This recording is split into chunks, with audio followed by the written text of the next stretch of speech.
यहाँ जो फिरका बना है कोई नई चीज नहीं हुई है। ये आप हिंदुओं में भी देखें, किसी भी मजहब में देखें, फिरके बने हुए, क्रिश्चियनिटी में भी हैं। तो एक फिरका बन गया, अब हम उनकी तजलील करें या उनकी दिल आजारी करें, ये मुझे बताएं, ये कहाँ की इंसानियत है जो आप कर रहे हैं?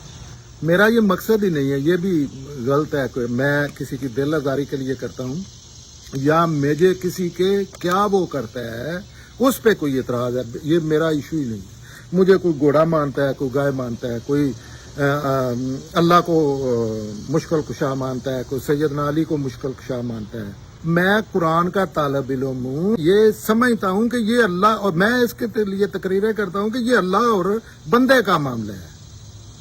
मेरा इससे क्या लेना देना कि कोई क्या करता है या कितने फिरके बनाते हैं। मुझे तो अल्लाह ने किसी को इजाजत ही नहीं दी। मैंने तो कल भी उसे इल्तिजा कर रहा था वो और लानते समेट रहा था कि मरज़इयों का जो मसला है ये अल्लाह का और उनका मामला है।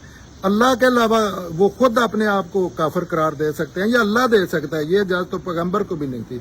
तो मेरा ये मसला नहीं है। ये बहुत से लोगों को गलत फहमी है कि मैं कोई पता नहीं करबला के खिलाफ हूँ, मैं हुसैन के खिलाफ हूँ या मैं माविया के खिलाफ हूँ, या मेरा ये इशू ही नहीं है।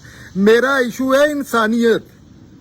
इंसानियत के लिए, मुसलमानों के लिए इससे बड़ा अजाब को नहीं है। आखिरत में इनको पता चलेगा और इस दुनिया में भी अपनी शक्ल सूरत आईने के सामने खड़े होकर देख ले। और यही हाल दुनिया के मामलात में भी है, वहां भी। तो मेरा ये इशू नहीं है इंसानों को हर्ट करना या इंसानों को। मेरा मसला तो है करोड़ों अरबों इंसान जो है ना, उन्होंने जकड़ रखा है और कुरान की मौजूदगी में जकड़ रखा है। तो मैं ये नहीं कह रहा, मैं कह रहा हूं कि इंसानों, आप कभी मेरे साथ ये मामला पर्सनली पेश आते हैं। आप, मैंने यजीद लिखा है, अब पूरी दुनिया घर वालों समेत मेरे खिलाफ है कि आपने सैयदना यजीद क्यों लिखा है। कुरान कहता है कि आप हर किसी की इज्जत करे, हिस्ट्री कहती है कि यजीद मोहसिन इंसानियत था मुसलमानों का, मीर माविया मोहसिन इंसानियत था, और ये करबला जो है सैयदना अली फैमिली, सारे वाक़यात इसकी शहादत देते हैं। एक मिनट के यजीद तो कातिल है। कौन? जिसे आप सैयदना कह रहे हैं यजीद, तो वो तो कातिल है। कातिल तो सैयदना अली से बड़ा कोई कातिल नहीं है। उन्होंने 4.5 साल कत्ल के अलावा कोई चीज नहीं की, और वो भी दहशत गर्दों से मिलकर थी ना। वो तो जहाद किए थे, जहाद दहशत गर्दों। सैयदना उस्मान उसका जहाद है, और जो एक गवर्नमेंट का सरबराह है वो कातिल है। उसने किसको कत्ल किया है? आई मीन गवर्नमेंट के सरबराह को कत्ल करने पड़ते हैं बागियों को, लेकिन उसने किस कत्ल में हिस्सा लिया है?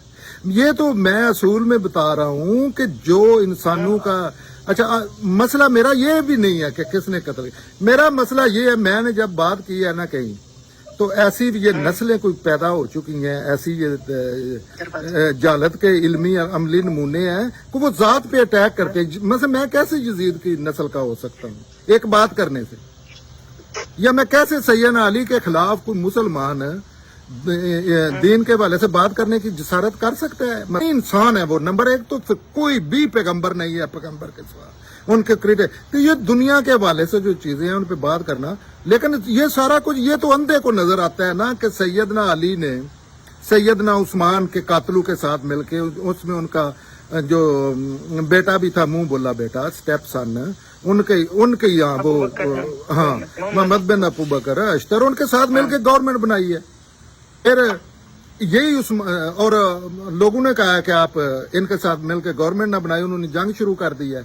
उस जंग में उन्होंने कोई ऐसा बंदा नहीं है अपने बगानों समेत, सैयदना आयशा, माविया, तला, जुबैर, जो मुसलमान है, फिर अपने जो साथी हैं ख्वारिज, उनके साथ अपना आप भी उन्होंने तबाह कर दिया है, फैमिली समेत, बच्चों समेत, और दूसरों का भी। और उसमें 1 मिलीमीटर दुनिया और आखिरत के हवाले से कोई अचीवमेंट दिखा दे उनकी। तो सैयदना माविया, आप यही तो मसला है ना कि इंसान, आप ये समझ रहे हैं, लेकिन टोटली इसके अगेंस्ट बात है। और इसके लिए आपको कोई किसी की बात सुनने की जरूरत नहीं, कोई किसी चीज की नहीं। सैयदना उस्मान तक ड्राइंग देख लें, मैप देख लें दुनिया का किधर जा रहा था। सैयदना अली के 4 साल जो है उसको देख लें क्या हो गया है। आपको खून के अलावा कोई चीज नजर नहीं आएगी। और फिर तो हजरत- एक जी, मिनट जी, एक जी। प्लीज आपको बात एक ना क्लियर आइडिया हो जाएगा। सैयदना अली के साल देख ले, फिर सैयदना अली के बड़े बेटे ने जब सरेंडर किया सैयदना माविया के सामने मुआहदे के तहत, वो देख ले, फिर माज पे गैर मुस्लिमों के साथ फिर अमन शांति और फतवात का सिलसिला शुरू हो गया, जो आके सैयदना हुसैन ने रोकने की कोशिश की है। वो भी जंग में एक में मारे गए, उनके गालिब भी इम्कान ये है कि उनके अपने साथियों ने मार दिया है, लेकिन उस पे शहीद हुए। इन्होंने ये समझते हैं कि खुदा का अवतार है ये, अल्लाह के खुदा कहता है कि इसमें किसी चीज की परवाह ना करो, रिकॉर्ड सारा सामने पड़ा है। तो इस पे हो क्या रहा है, ये अल्लाह के दीन की नफी की जा रही है, इंसानियत की नफी की जा रही है, दुनिया में मुसलमानों का मुकाम मर्तबा इस हवाले से हो रहा है। तो मैं किसी को, मुझे कोई इतराज नहीं है, ना ही मेरा सैयदना अली, मेरे बाप से भी ज्यादा मैं इज्जत करता हूँ उनकी इस्लाम के लिए कुछ, लेकिन इस वजह से मैं नहीं करता कि वो किसी के रिश्तेदार है। नो, अल्लाह ने मना किया है इन चीजों से कि ये जो इन्होंने ड्रामेबाजियां ब्लैकमेल करते हैं अहले बैत, बिल्कुल अल्लाह ने पैगंबरों के बीवियों को, बेटों को, बापू को उठा के जन्नम वासल किया है, कुरान में लिखा है, पैगंबरों के इल्तिजा के बावजूद। तो मैं तो इंसानियत की भलाई करता हूं कि लोग सीधे साधे जन्नम की तरफ जा रहे हैं। तो मेरा तो ये दुनिया के हवाले से भी जन्नम की तरफ, जन्नम में बैठे हैं, आखिरत के हवाले से भी मेरे भाई हैं, मैं तो ये करूंगा। हाँ, मेरी बात गलत है, उस पे लोग इतराज करें तो मुझे बहुत खुशी होगी, मैं हर चीज के मामले में रजू करने के लिए तैयार हूं।